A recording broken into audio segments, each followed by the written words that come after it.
der på København. Han lader til en brev skrive, sender han dem til nærre Jylland. Erik Ottesen avgive, der kommer aldri sorg. En jomfru til Danemark. Dette var Herren Ottesen, han til denne brev, så han skulle var taffel og terning fra seg, på satte sin ganger grå.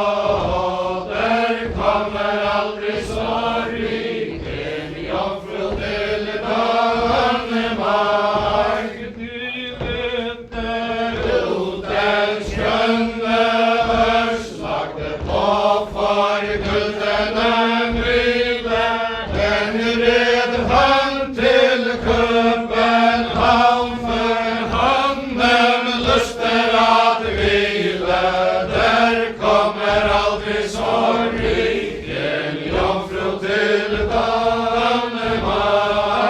En konge Erik Ottesen, og stedes han forbor, vad ville i mig, min fattige Herre, vi har i sendt meg går. Der kommer aldri sorg, en jomfru til Danemark.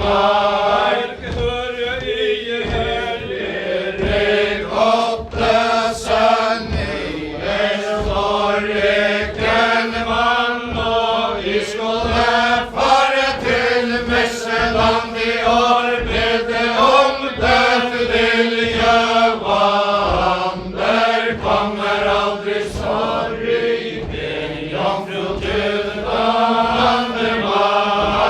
Det var Erik Ottesen, han var så bra å svare. Skal jeg fare til Messeland i år? Jeg kan ikke alene fare. Der kommer aldri sorg, en jomfru til Danemark. Herr Werner Pass, Bjergdal, Holbæk, hus, befaler jeg med dere at fare. Mellom oss Rønnov av Årensborg, der folker så faller en skare.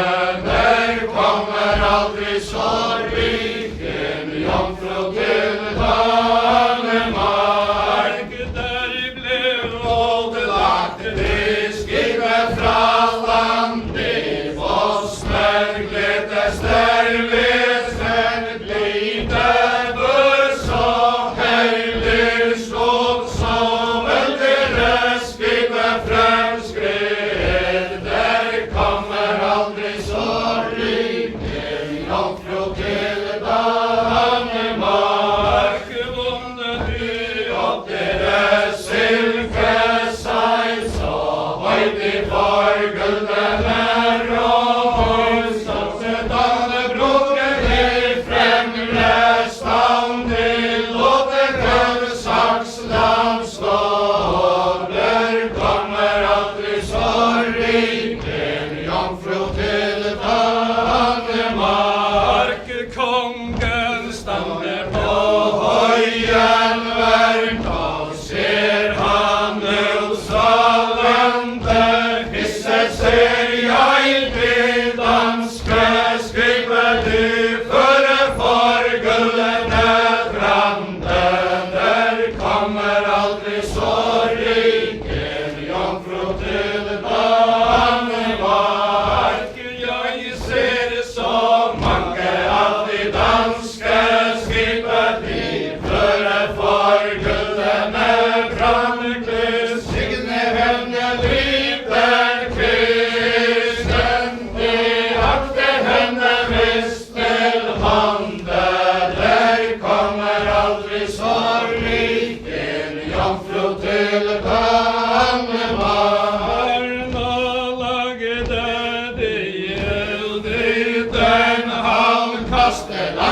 på vidden sande, etter høyere Danmark, de steder først på land. Der kommer aldri så rik en jomfru til Danmark.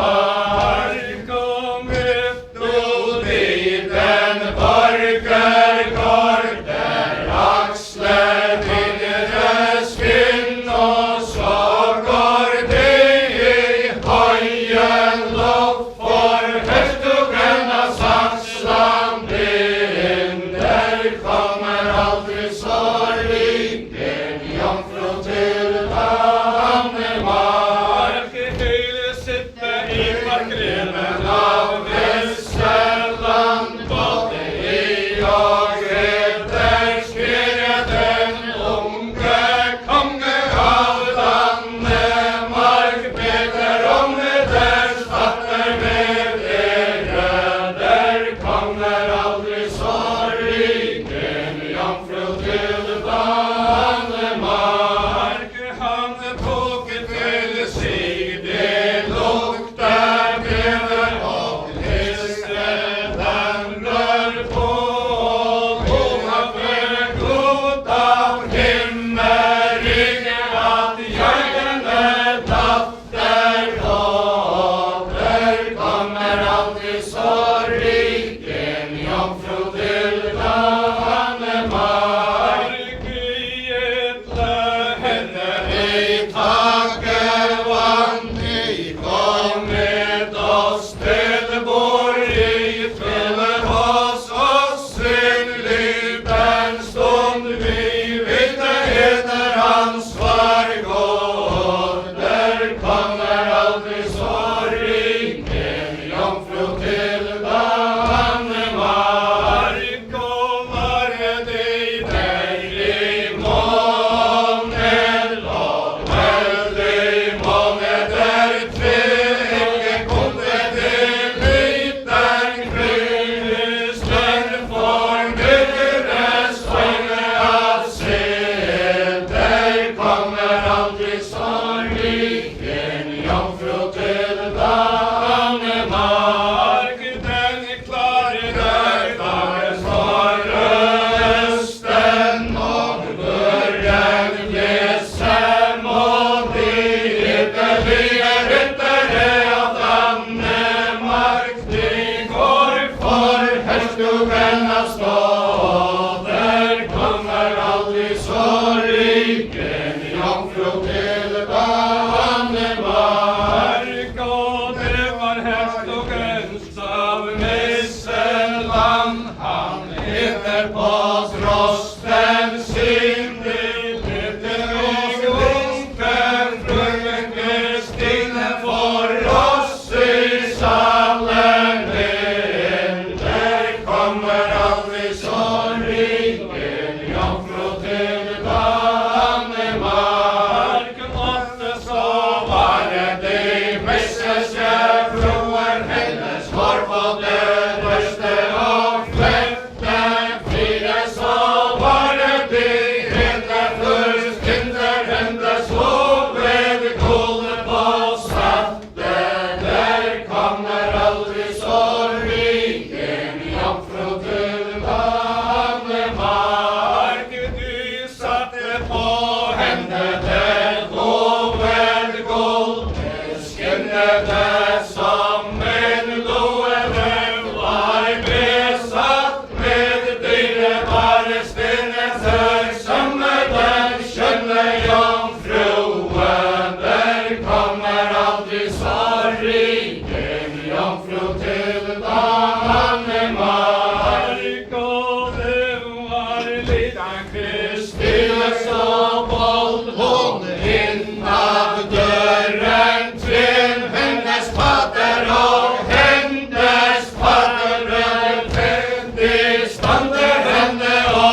det